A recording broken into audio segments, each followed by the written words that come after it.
Hello, and welcome to the Practice Marketing Podcast, highlighting successful strategies from North America's fastest growing clinics and experts so you can learn from their wins and power your practice growth. Hi, I'm your host, Neil Trickett, CEO of Practice Promotions. And today's focus, we're going to have a special guest here, and we're going to talk about the 2024 State of Rehab Therapy Report here with Heidi Jannenga, co-founder of WebPT. So she really should not need any introduction because in 2008, she co-founded WebPT after reorganizing the need for a more sophisticated industry-specific EMR platform and has since guided the company through exponential growth while garnering national recognition. Now, WebPT provides many practice experience management software solutions with the goal of helping rehab therapists run their businesses better. And she's also a philanthropist and helping in the especially the physical therapy space and the rehab therapy space with Rising Tides, which is a non-profit scholarship type program for clinicians out there, which is fantastic. But today we're not actually talking about EMRs. We're actually going to talk about the WebPT's 2024 State of Rehab Therapy Report. And this report surveys thousands of rehab therapists and practice owners about their top concerns and challenges. So I'm excited to hear from Heidi today and her knowledge on this topic. So Heidi, welcome to the podcast.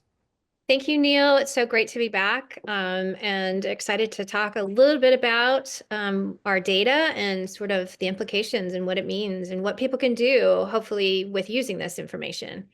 Absolutely. Yeah, it's knowledge, right? Knowledge helps us win the day. So based on the report here, what did you find? What were the top concerns for rehab therapists?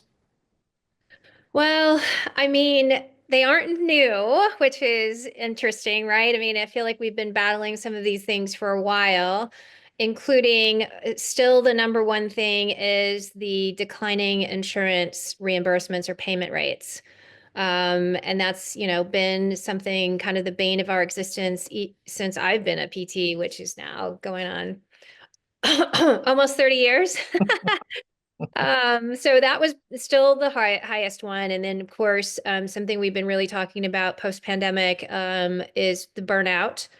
And then thirdly, and it's probably based on, number one, is salaries that really fail to keep pace with expectations. And we know that's commensurate with uh, the student debt, right? That people are still the cost of education still starting to try to pay those loans off. And then when you think that you should be making a certain amount and in order to pay those back, when those two things don't match up, that becomes a very difficult conversation to have, Mhm. um, not only with the employer but also with yourself. Yeah, for sure. And I really think that you really hit the nail on the head there with how the the demand from the market, right, in terms of compensation and salaries, but we're kind of choked on the front end with the insurance reimbursements. But I am kind of encouraged because I do see more of in the industry it's kind of like it's the straw that's broken the camel's back, and people are really starting to think outside of the box now and start to look at other ways of servicing the communities from either cash pay or cash added services that they're bringing into their practices, or they're not accepting really lowball insurance contracts. So I'm starting to see a bit more of that in the industry. I don't know if that's something that you're seeing too. Absolutely. And I actually just came from the Graham sessions, which I attended this weekend. I don't know if you've ever attended, Neil, but it's one of I'm my not. favorite little mini conferences. Oh, you absolutely should go. It's sponsored by the private practice section. Every year, it's like late January, early February timeframe.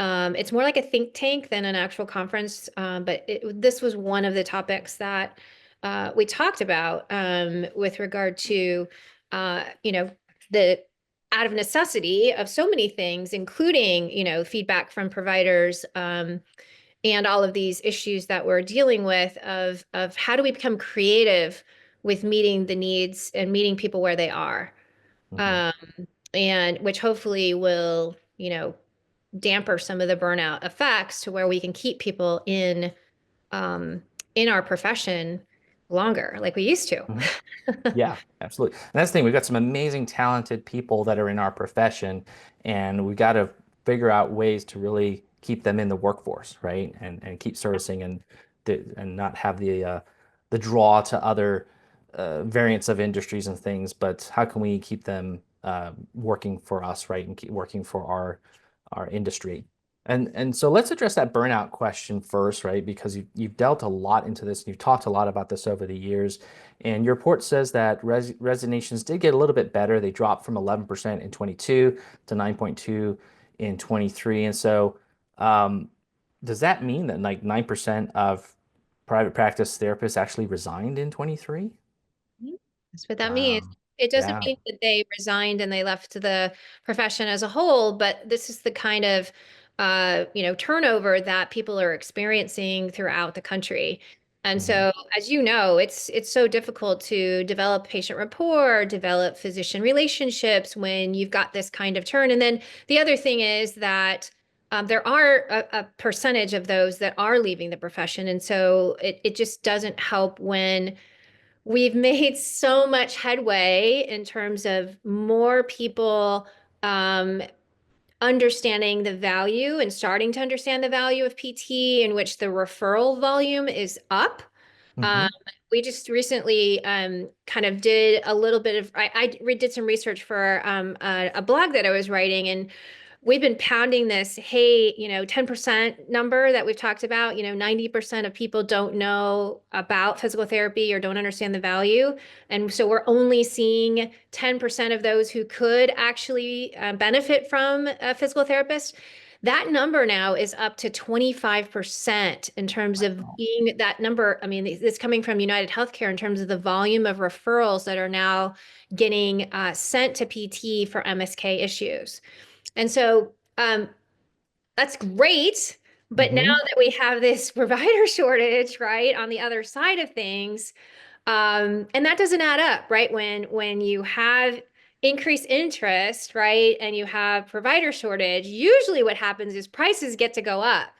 But in Hmm. our case, because of all the regulation, and we don't obviously set our own prices, that's not what's happening. As a matter of fact, it's the opposite. And so what you're seeing is this burnout that occurs because of the perception of overwork, that you have to do so much more. There's this waiting list for patients. I could only see them for a certain number of time, a certain period of time, like all the things that don't add up to why did I become a physical therapist? And so to your point of what we're now seeing is changes in compensation. We're seeing how people are getting paid, changes in more people going to cash base or cash ad services, to where they're going to share like, hey, if you really want this much time, it's going to cost you a little bit more. And so, uh, you can't. I think it's the right thing to do. It's normal business principles to be able to do those things. Um, I mean, just another interesting statistic. Like, I don't know that we're going to get out of this hole anytime soon, right? Interesting statistic, and I'm sure you might have seen Larry Benz's most recent post that he talked about the actual percentage of those therapists that are in the industry who are actually working full time. Mm. And I'm going to probably say the wrong number. We probably should look it up. But it's somewhere in the realm of like a shocking 60% or something like that are actually working full time. So not only do Wow. we have not enough to go around, those that are in the industry are not even being able to, are not working full time. Yeah, and I've heard that from a lot of clients, different networks that I'm in, and that um, therapists are looking for more of different challenges within the workplace. So yes, they enjoy the care side of it, but they might want to, some have an interest in doing some social media for the clinic, for example, or others have, different programs or being, running program or something. So that there's different things that I heard too that clinics are doing to retain their therapists by giving them these different opportunities. But you're right that the actual service, pure service side of it is not as high probably as it used to be in the past. Right. Patient care is not always the number one priority. coming out of school. And it really begs us the dilemma of like, who do we recruit into our DPT programs, right?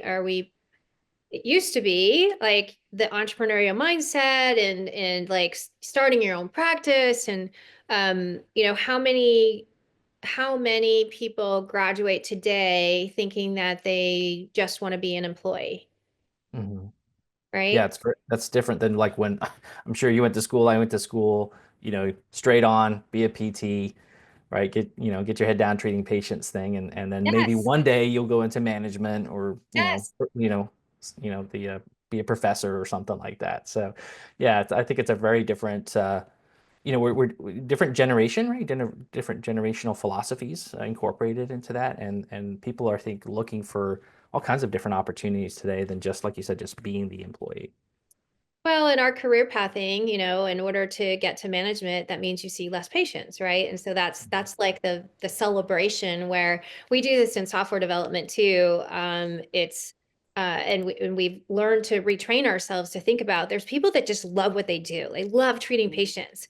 And so why can't someone who loves treating patients actually make the same salary or more than someone who moves up into management? And we celebrate managers, right? Because Mhm. supposedly you have to do a lot more work, but it's just different work, right? Right. And so treating patients is so valuable to us as therapists. It's like I said, we do the same thing, and we now have sort of this four box kind of scenario of people, and this goes to, well, how do you retrain or how do you rethink the retention of your employees? And that goes to talking to them, like what motivates you. Like if motivating you as a clinician is really what you want, well, why don't we celebrate that and make them be the best clinician possible, and be able to compensate them accordingly, right? Hmm.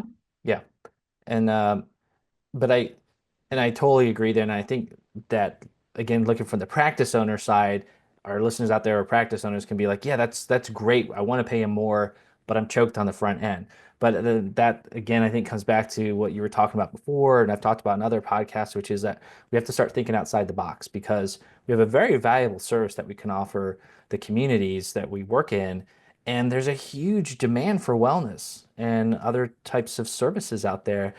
We've got to start shifting the model of practice care, right? And there is a ton of opportunity, which can afford better, pay rates, right? And then that does afford us more opportunity to pay our staff. And I think what I've seen is that the clinics that we work with that do incorporate different lines of care, whether it's just straight rehab or they're doing additional services through rehab, or they're incorporating acupuncture, massage, other lines of service into their practice, they are able to retain their employees better because they can have better compensation models.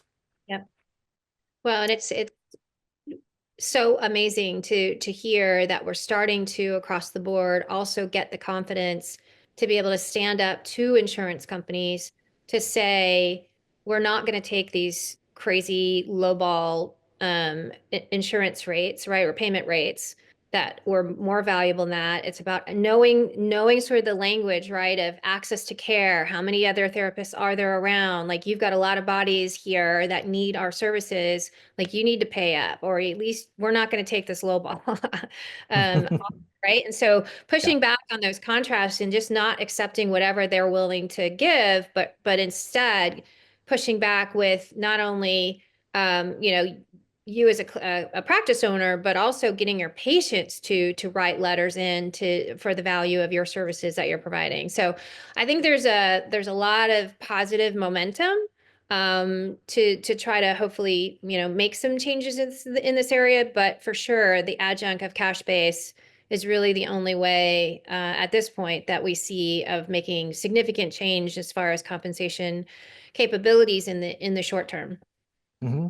Yeah, and so we know that compensation is an important discussion to retain employees, but it's not the number one thing, right? And I think that your data showed that. So could you help us understand a little bit more, like what can really help us obviously retain employees and also attract new employees to us?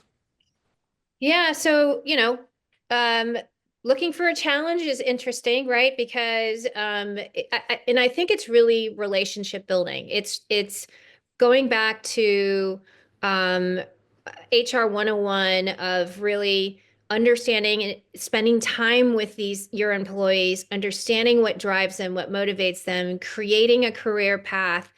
That's not, maybe you talk about it, more than once a year because new things pop up, new opportunities pop up. It's also being very transparent and having them understand more about the business side of the business, right? Of sharing with them where does your salary come from? Like how do we generate salaries in this profession? And so having a better understanding of, the insurance rates, how do we get claims management, like all the ins and outs of a practice, even at the hospital level, right? I mean, this is at any really job that you might have in our industry. And what are the opportunities in improving that compensation if that's what you're looking for? Hmm. Um, and so those were some of the things that people are looking for, but also coming back to basic relationship building, Hmm. nurturing, mentoring. It's that education, that their connection to a purpose within their job, um, that they want to feel like I know we know we're impacting patients, but they want to impact more than that. It's Yeah. community building. It's bigger than themselves, that they can feel like they belong to something, right? And so Mhm. I mean, I don't know. For me, it's like basic stuff like culture and how do you nurture that? And I know Right. it's so hard right now for everyone because volumes have to go up. So everyone seems, really stressed. But as an owner, taking the time to make sure that you're including your team in your goals, for your annual goals, like especially right now, should be already set for 2025, but not just doing it in a back room and then rolling it out to everybody, but it's really being Right. inclusive and transparent with, these are the things we're trying to accomplish, and here's how you can be a part of helping everyone accomplish it together. I totally agree with that. And one thing I've learned the hard way over the years is that you have things that you have goals at a leadership level, right? But then wherever you can really foster everybody's input towards that, you get much more buy-in, right? And that's also a great thing that retains people because there's, I think if you go too far with just focusing on the individual's progression, then you get someone who becomes almost a little bit selfish in a way, right? And that's not what you want to foster. But if you can foster what's important to them and then also have them part of the direction of your practice and things that you could do, that really builds the relationship as you're talking about there. Um, and I think this was really interesting from the report. I'll read this out here. So this was from the report itself. It says, among those considering a professional change, the top two answers were that they were no longer aligned with their employers' values. This is the reason people were leaving, or that they were seeking a new challenge. And while burnout was the third most common answer, salary only rated seventh. That's not to say that the practice of the future should forego better salaries and smoother workflows, just that a strong company culture, a positive work environment, and professional growth opportunities can make all the difference when compared to your competitors. I thought that was really well put. Yep. Yeah, I mean, it can't be emphasized enough. It's not just about stroking a bigger check. It is truly about creating a place that you want to get up in the morning and come to, and feel like you're creating impact, right? And but at the same time of feeling like you're growing in a nurturing environment. Mm-hmm. Um, so yeah, it's goes back to culture eats strategy for lunch, right? So Yep. Awesome. So, any final comments on what we can do to reduce burnout or remain optimistic for ourselves in this workforce? yeah, I think that, there's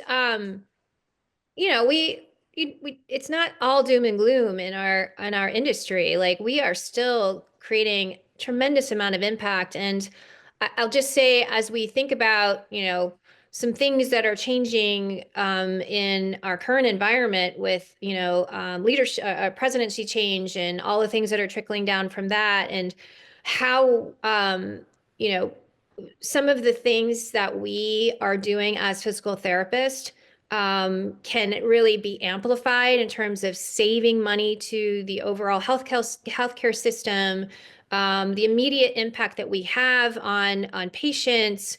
I really think there's some opportunity here. And again, it just comes back to our own confidence in ourselves and being able to relay that in the overall system. I mean, we have so much data, we have so much research. It's really getting it into the right hands of the right people, Mhm. um, and continuing to push forward with what we're doing.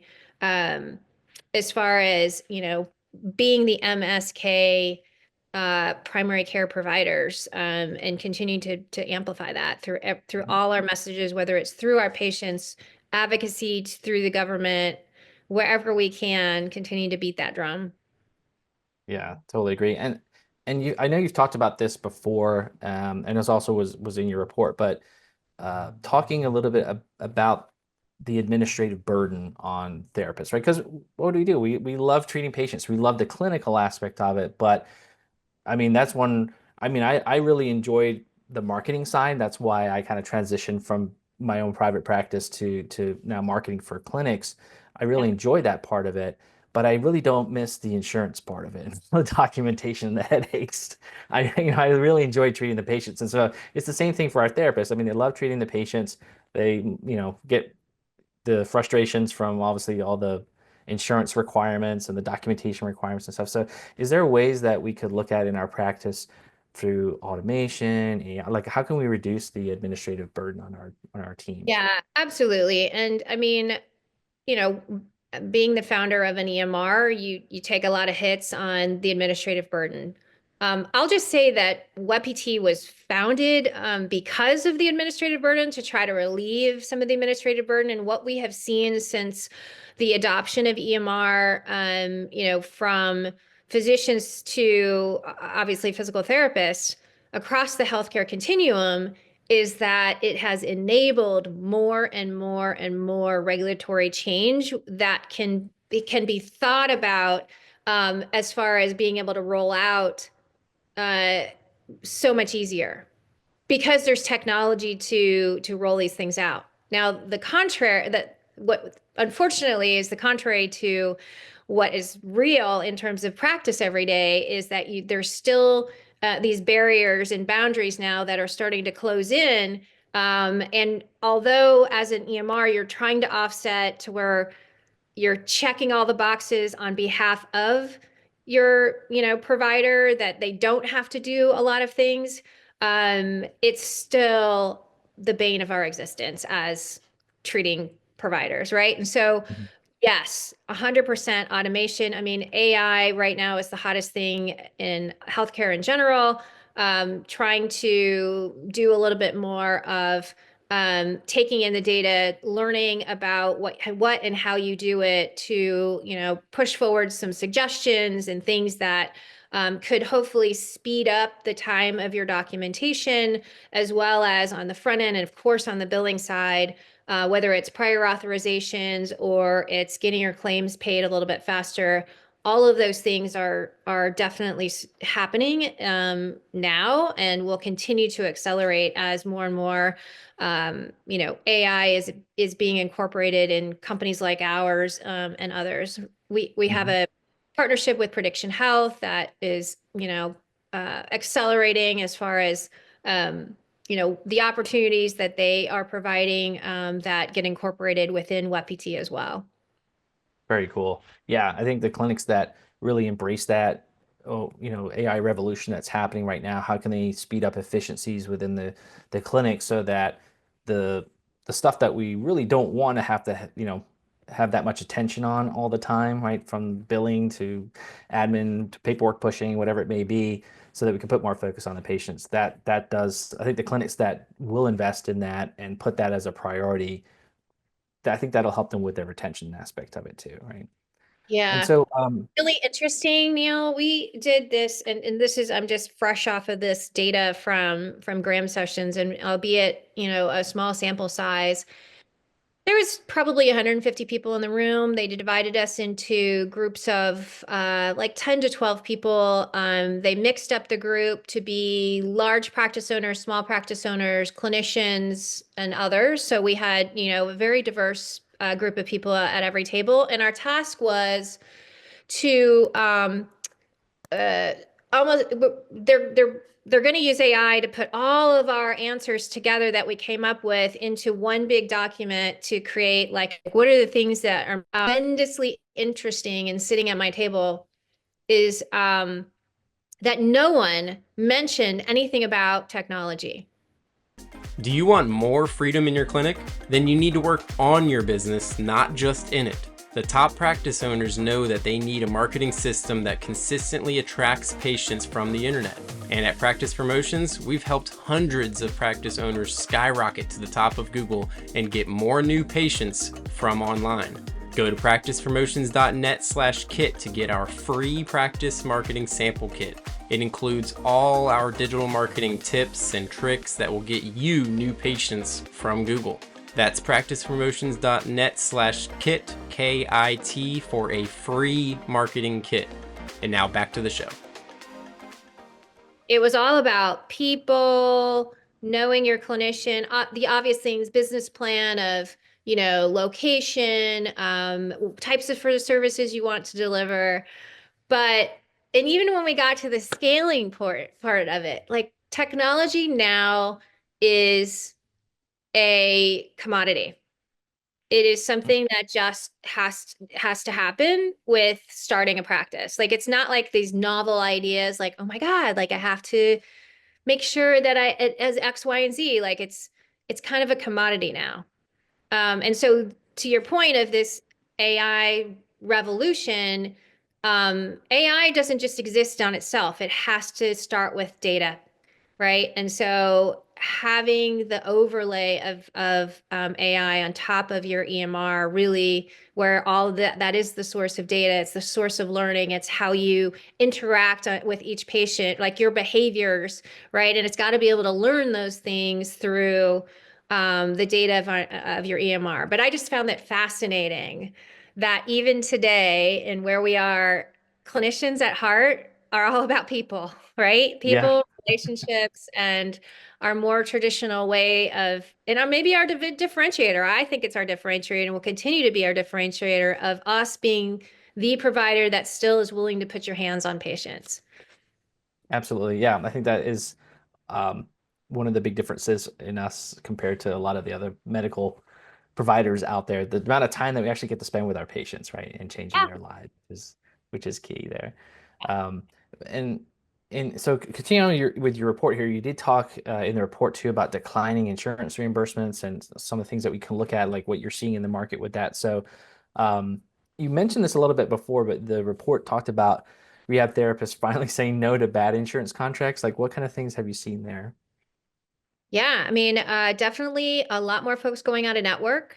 So refusing the in-network benefit payment rates and essentially saying, I'm sorry, we will not be no longer taking this. However, you can utilize this out of network, which usually is a burden to the patient, right? Because it's going to cost them more, whether it's coinsurance or copay or whatever it is. It's usually going to cost them more. So it's a tricky decision for owners to do. But what we've seen and what we heard through the report is that they can't survive if they continue to accept this rate at the volume in which they're seeing. The numbers just don't add up, right? And so Mhm. while I understand, and maybe this is going to be the more people that do this, right? This is what will finally get the attention of insurance companies when patients are saying, I can't get into a clinic because you're not accepted in any of my places that I want to go or that are closest to me anymore. Um, so, I it's hard because it's what probably led us to making these decisions in the first place because you want to see the patients. And Mhm. there's probably going to be some patients that get turned away or heaven forbid, those that continue to take these smaller or less paying contracts don't provide the same value that you might have, the same level of care. And then, the sentiment about PT goes Hmm. down. Yeah, absolutely. And I've seen, to me, what I've seen in the marketplace has been a a trend towards practices, and this is in other industries. So like my dentist, I know like OBGYNs that did this, but basically getting their practices together in a geographic area and conglomerating and say, they still had all their individual practices, but they kind of had their buying power with the insurances as a whole. And they're basically saying, hey, you know what? We're not going to take your insurance at these rates, and you would not have anybody providing care within this whole county, right? And they have that kind of buying power against the insurance companies. I think we've yet to see that happen in the rehab industry, but I've seen it happen in other, medical and dental industries, which is very interesting to see that kind of pushback against the insurance companies. Yeah, we have to be strategic about it. There can't be any collusion, but there are ways to create networks and other things in which you can um, you know get together and bond with other practices. And that's the other thing I think that is slowly changing, that I think is important especially in private practice, is that we're starting to realize, like, we're all in this together, and it's not about me undercutting you across the street so I can do a little bit better. It's about the whole of our industry, which I'm Mhm. so happy to see. And I know it's probably not everywhere, but I definitely think the trend is on the rise of, like, hey, by doing this individually, we're only hurting ourselves, versus thinking about the greater whole of everyone, and what it means if I take, this insurance at $40 a visit. Like, what am I saying about, the Mhm. value that we're providing? And so it's really good to see sort of those trends starting to happen. And I look forward to actually 2024's report as we, put that data together, in terms of seeing a little bit more of that uptick in some of those questions. Excellent. Yeah, and the thing that I've seen is that clinics that are really good at marketing and they feel really confident in their network that they've built within the community, they have more out of network, they have more cash-based services because they know their price point, right? They know their cost, they know where they really cannot go below in terms of what they need to be getting in terms of a per visit reimbursement. Um, the clinics that I find are very reliant on just certain physician referrals. Maybe they do service a certain demographic, and I can understand if they're the focus is that they need to just help those particular patients that have lower reimbursing insurances. I get that, but I think a lot of clinics actually fall into it that they're not quite confident how they can attract higher paying patients or have the mechanisms in place for that. So they do tend to think, hey, I will get the referrals for the PPO, but I'll take the HMO just because I have to. But I think again, I've seen the transformation that's happening with that, and I'm encouraged to see what the future will bring as more clinics and practice owners realize that they can be more independent. They can work out of network with certain insurances, and they can renegotiate harder with insurance companies. And I think that's part of it too, is like, let's renegotiate harder with clinics. Oh, sorry, with insurance companies. So, but Yeah, let's talk about higher. Go ahead. yeah, we're powered by the data now too, right? We Yeah. have access to more data than we ever have in the past. And so I think that, you're spot on with the ability to do that. And then also just reinforcing within our own insurance contracts that we have, the PT benefits in there, right? That we're putting our money where our mouth is. Absolutely. So I know you have a very good pulse on this because you do so much on the hiring and the future of our rehab therapy workforce. But what do you find students are concerned about as you've chatted with quite a few of them?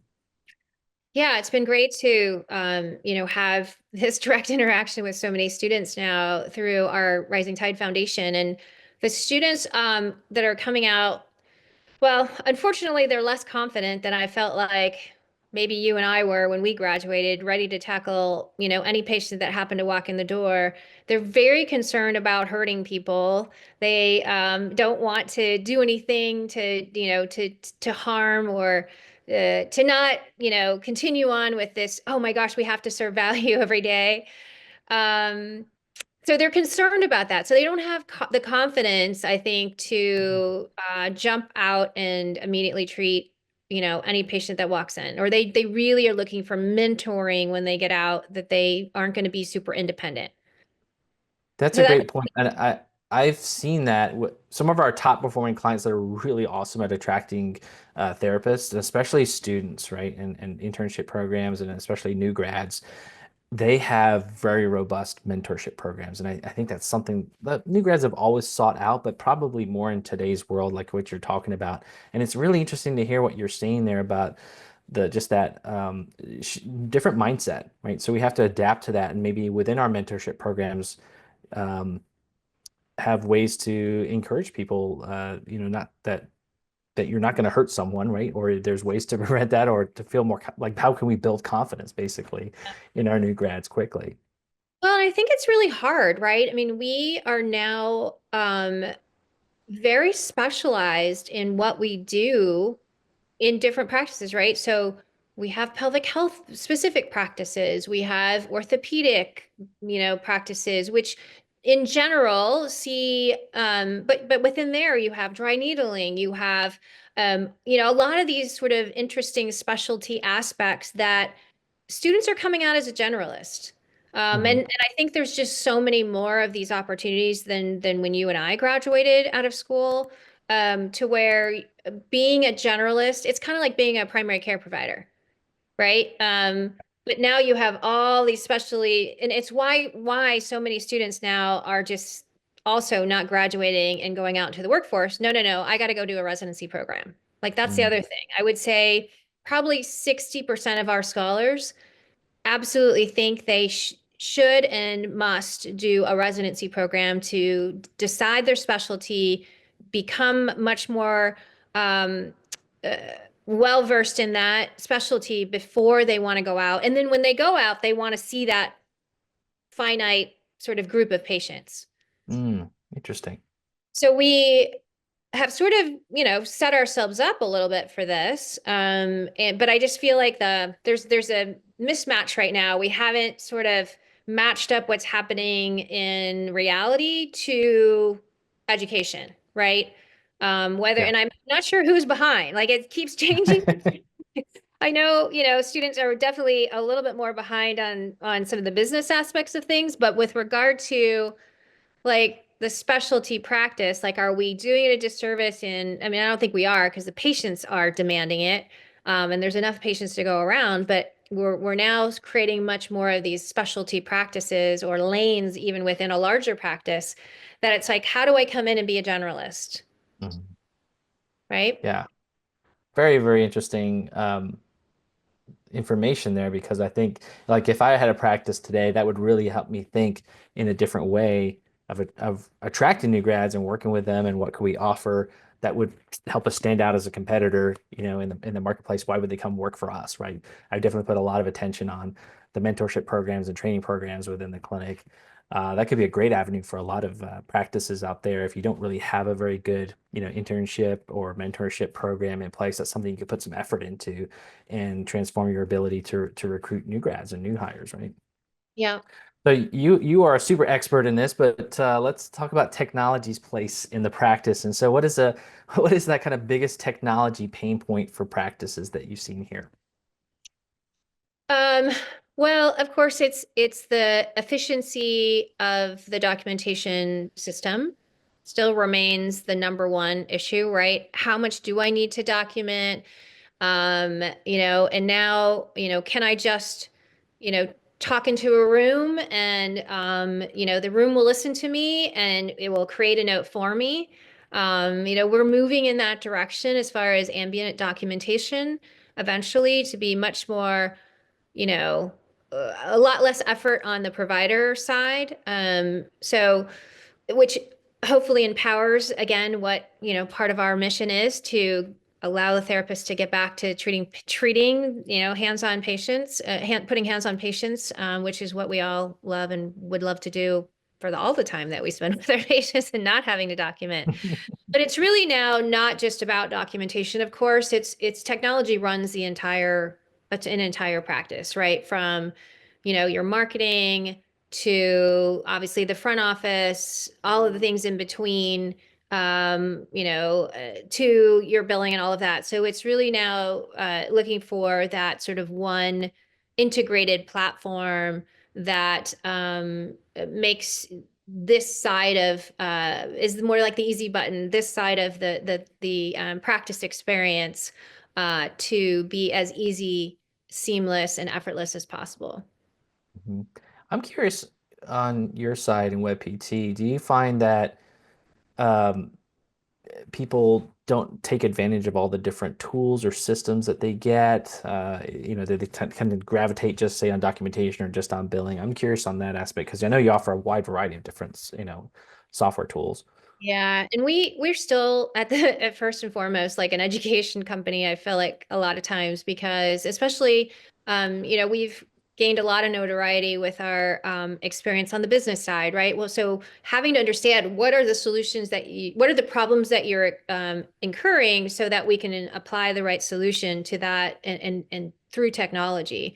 Mhm. And we do have obviously a lot of solutions, but it's really understanding what you're trying to accomplish first. And so having that understanding conversations like, let's talk about the big picture first, and then we can start plugging in the right pieces of technology. But I'll just say normally when somebody wants to come in for technology initially, it's all about the first part, which is getting paid, right? So it's documentation and billing, which are the first things that people think about. Like, I can't exist without doing those things. And Mhm. then to your point, Neil, okay, I want to expand my practice. I want to automate some of my marketing. Okay, well, now that you have, all of your patient lists within our system, how do you then utilize that to push out very specific marketing to your particular patients or people that they know? Like, so it's getting that foundation first and then adding the pieces of the puzzle to that as they want to expand or we align with the goals of their business. Excellent. Yeah, and I think it's in business in general. This is something I do on a yearly basis, but it's always amazing when we do it, which is just a list of our tech stack, right? So in any business, you have a tech stack, right? It's going to be practice is going to be, what was your EMR, but you might have, your phone software, you might have these other softwares. And so by the time you list out, you go, oh my gosh, we have to be experts in all of this technology and software platforms, right? And so I think it's important to see, okay, where are the most important aspects that I need to, have my team train on and be proficient in, and where can we get better at, right? Rather than, oh, let's just add another piece of software on here, right? Or wherever, the shiny object of the week comes in. It's very easy to layer that tech stack till it gets, a master of none, right? Right. Yeah. No, I was just going to say that same thing is like technology isn't always the answer for everything, especially if you don't already have processes in place to try to solve that problem, right? Like it may be a manual effort right now, and you want to apply technology to help make that more efficient. But if you're not doing anything and then you want to implement something new, this kind of goes back to going back to, well, what were the things that cause burnout? Well, one of the number one things is administrative burden. And part of administrative burden is, oh my gosh, like I have to do this and I have to do that. And, I have this technology piece and I have to do this other marketing thing, right? That why am I marketing? I'm supposed to be treating patients, right? And so it's really just, again, all for good intentions of what you're trying to accomplish in the business. But if you're not sharing out, like, how does this end up valuing you as an individual, the types of patients that you want to see um, added to your schedule. Maybe it's going to decrease your cancel no-show rate. Like without the why behind things, Mhm. sometimes it adds to, oh my gosh, I'm just getting layered on with all this stuff, and I have no reason, or I don't have no idea why I have to do this. Yeah, that's a great point. And I will be the first to admit that I am terrible at just going for it with with my team and adding stuff onto them. And I think it's probably just like I'm sure there's a lot of practice owners just laughing out there too, because I think it's a bit more of the entrepreneurial thing, like let's just go, let's just go, let's just do this thing, right? Yeah. And we got to recognize that there's people within our team that are big planners, right? And they need to know everything that needs to happen before they're going to start, right? And I'm the other way. Let's just go. We'll figure it out along the way, right? Yeah. So I think it's very easy for practice owners, if you are in that type of personality, to layer things onto your team without you even realizing the impact that it's having on your team. And sometimes just having that step back and go, whoa, I think I have too much layered onto. I got to peel some things off so they can be just good at what they're doing there. Right. Right. Right. Absolutely. So Let's go. let's Sorry, it just goes back to Neil what we said earlier. It comes back to people at the end yeah, of the day, and absolutely. knowing who your folks are in your practice, knowing what you're looking for ahead of time before you hire someone, but then continuing to nurture those relationships. It's HR 101. Love it. So let's talk a little bit here about the future of WebPT. You had an awesome blog here about your next chapter there, getting back to basics. And so can you talk a little bit about that and what's kind of the direction and future for WebPT? Yeah, you know, transparently, I've talked a little bit about like what PT, we're now in our 17th year, which is unbelievable to be have been Mhm. around, in this industry serving just shy of 50% of the market share in the outpatient world. It's no secret there are competitors out there today that we obviously have to continue to up our game against. Um, and it's through the years, it's always harder when you're the big dog in a market to make sure that you're continuing to innovate and renew and all of the things, right? And so really, our theme for 2025 as an organization is getting back to the core. And what back to the core means for us is no changes in as far as values, mission, but it's really getting back to those things of shoring up the foundation to make sure that we are living up to that mission every day with our interaction. What was our differentiator in the past really was our service levels, which were bar none better than any other of our competitors in the past, and we've lost our way in that area.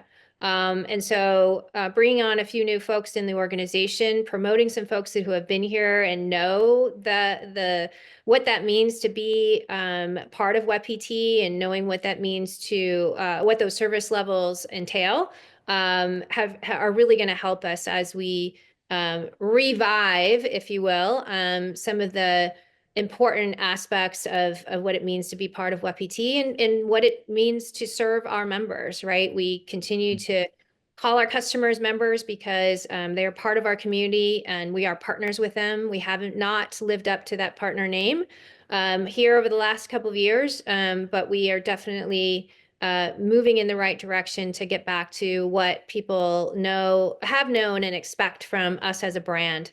And so that's really our push for 2025. But it's also, from a technology standpoint, making sure the core stability, functionality, all of those things are working. We're working a lot on our integration of our products. We've added a lot of things over the years through acquisition.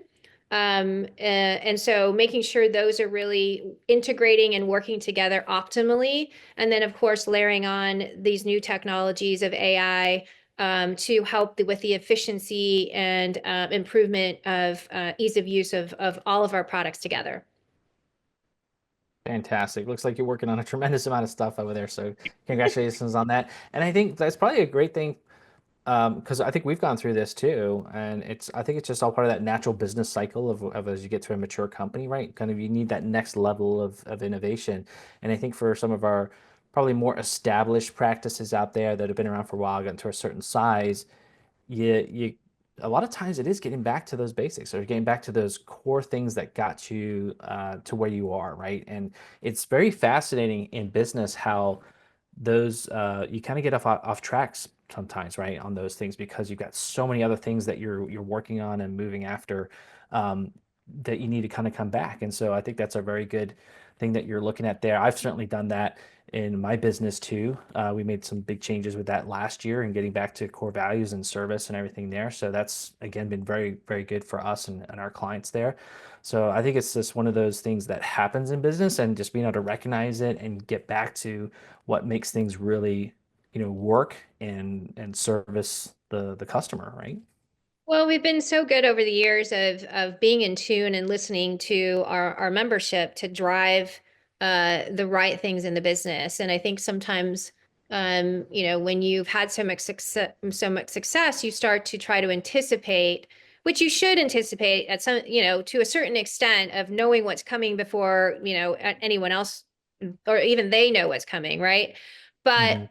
from a foundational layer of service levels and being that business resource that they have as a subject matter expert in this technology business aspect of PT that we've been known for and have become to so many people.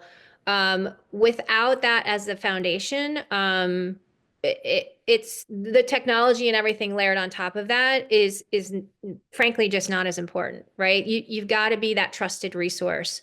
And so right now our goal is really to rebuild some trust with the industry. And we're so thankful that so many of our members are thriving. So it's not doom and gloom, but it really is a recognition of, hey, there's some a little cracks in the foundation that we don't like, and it's patching them up and making sure that we're staying true to our values, to our mission.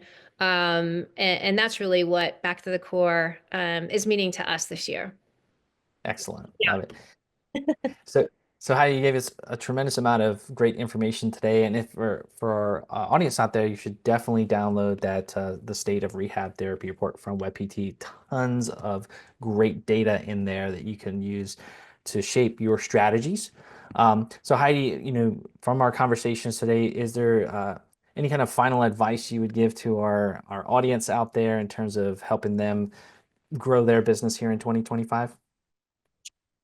Um, well, let me just say one thing about the State of Rehab Therapy Report. We've been doing this now for over 10 years, and it's just been an honor and a privilege. I have to give a huge shout out to our marketing team, and who, combs through all of this data. And this year we did a slightly different format, which is more narrative to help explain more in layman's terms rather than just showing all the data in charts for our audience to pull together. So we've gotten tremendous feedback positively about this year's report. So if you haven't taken a moment to download it, I know we'll put the link in the show notes. But yeah, you know what? The one thing that I would just say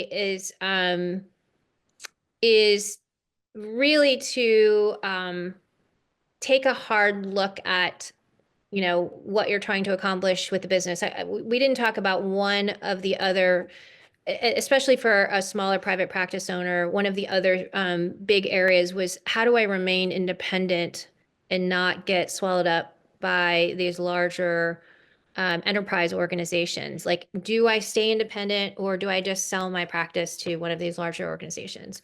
And there's no right answer. It's a very individual choice, right? But regardless if you want to stay in business yourself or if you want to sell, like, you've got to be a viable, business. Mhm. And so what does that mean?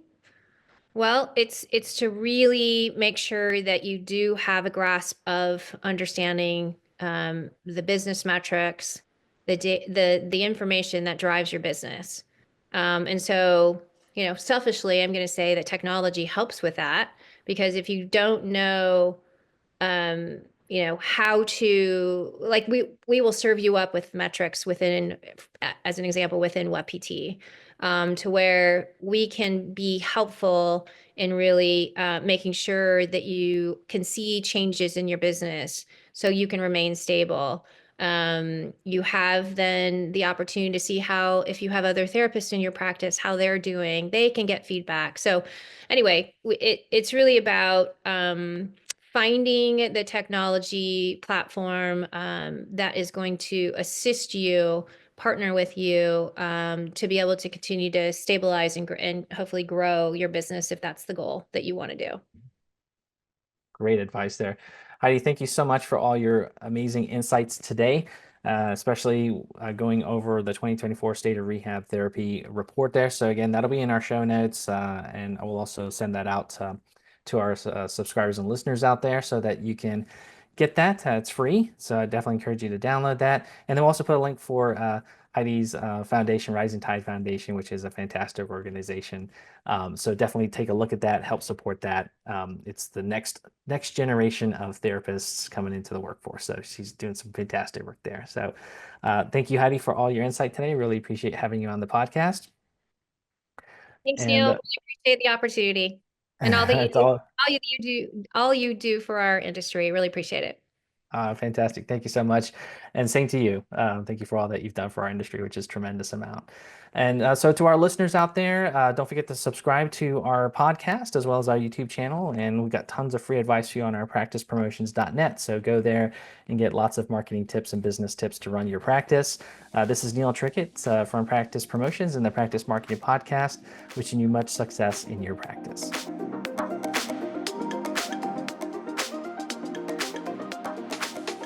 A free way for you to support our show is by leaving a 5-star rating and review on Apple Podcasts. It's a chance for you to tell us what you love about the show, and it helps others discover it as well.